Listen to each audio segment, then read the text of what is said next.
Donna recently made something for which she needed about 20 perfect potato chips. So we went and bought a bag of potato chips, and we had a lot left over, so I figured out that I would use them for coating on some fish. Why not, right? So we got, these are dark, they were dark russet potato chips. And so what you're going to do in order to use them is you put them in a food processor, you start it up, and you grind them up into kind of like rough sort of potato chips.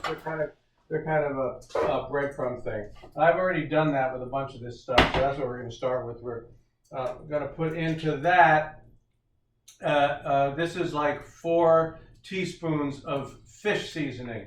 Now I'm using my homemade achiote seasoning for this to put in there. You could do anything. You could use Old Bay, you could use some kind of a Turkish seasoning, or a New Orleans style. That would be kind of cool. Thai, taco, whatever turns you on. And so what I have in the pan here is a tablespoon each of olive oil and butter, right? And that's heating up. What I have for the fish is I went to the fish market. They had some good looking grouper fillets. So I have, and I cut, so I bought a whole fillet and I cut them into smaller pieces. So this is 2 4-ounce grouper fillets. And what I want to do is really push all of this coating into them so that it gets a nice coating on it. Okay, so I've mixed it. So I mixed up the chips with the seasoning. I'm pushing in here. You can see I've got my sizzling oil over here, and I'm pushing this all in. And I'm going to put these in this pan. Now, what I want to make sure that I do when I cook this is that I don't want to burn any of the chips or the seasoning. And make a note, I didn't add any salt. Why? Of course, the seasoning had salt in it, and of course, the potato chips had a lot of salt in it, so there's really no reason to do that. So I've pushed this in pretty good, and I'm going to go ahead and stick these on the pan like that. So what I want to do is I want to cook them a little bit on both sides. It's probably going to take about a couple minutes per side to cook them well, but not burn any of the chips or anything.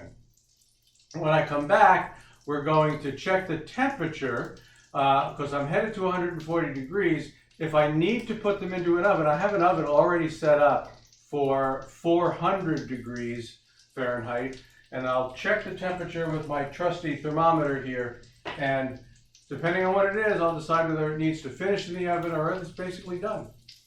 So we'll come back. All right, so now I've pretty much done this. It's a couple of minutes per side. Notice that Donna's joined me. And as much as I really want to do in order to do the fish, and it's about 90 degrees in there. So obviously it's not done.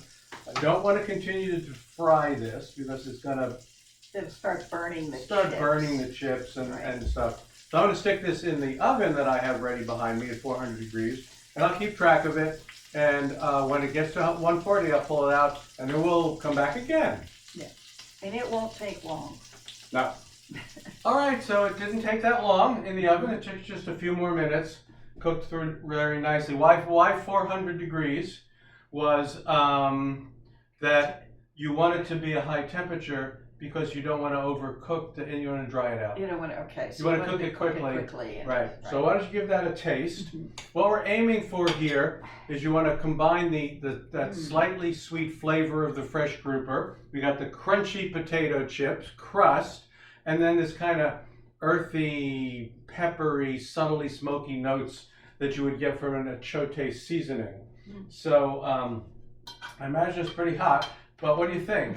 There you go. Sometimes Donna takes too big of a bite when she's tasting. It's really hot, but it has like the perfect blend of a little salt, not too much spice because grouper doesn't really need or want it. Mm-hmm. And for all you blanket grouper fans, but whatever.